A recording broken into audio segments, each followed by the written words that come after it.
Vitamin C அதிகமாக இருக்கக்கூடிய நெல்லிக்காய் ரசம் எப்படி செய்யறதுன்னு பார்க்கலாம்.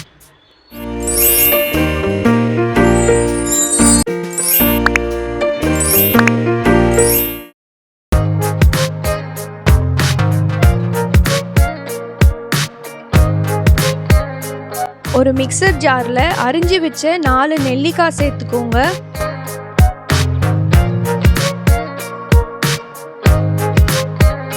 சீரகம் 1 டீஸ்பூன், முழு மிளகு 1/2 டீஸ்பூன், கொஞ்சமாக தண்ணி சேர்த்து நல்லா மையா அரைச்சி எடுத்துக்கோங்க. இப்போ நெல்லிக்காய் ரசம் எப்படி செய்யறதுன்னு பார்க்கலாம்.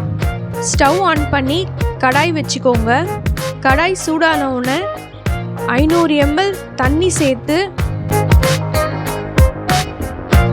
மஞ்சள் தூள் 1/4 டீஸ்பூன், கருவேப்பிலை, ஒரு பச்சை மிளகாய்,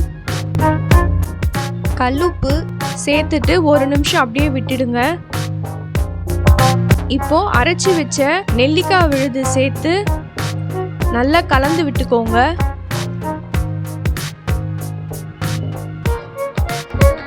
தக்காளி சின்ன சின்னதாக அரிஞ்சு சேர்த்துக்கோங்க.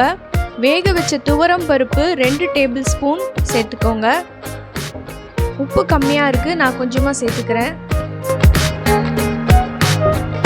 நல்லா கலந்து விட்டுக்கோங்க. கொதி வர வரைக்கும் அப்படியே விட்டுடுங்க.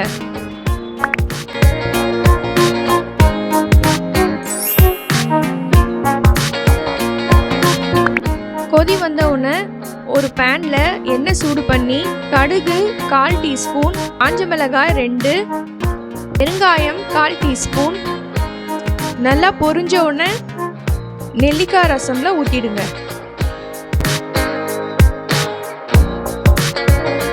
கடைசியாக கொத்தமல்லி சேர்த்து நல்லா கலந்து விட்டுக்கோங்க.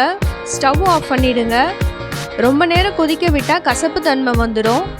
இந்த நெல்லிக்காய் ரசம் வீட்டில் ட்ரை பண்ணி பாருங்கள்.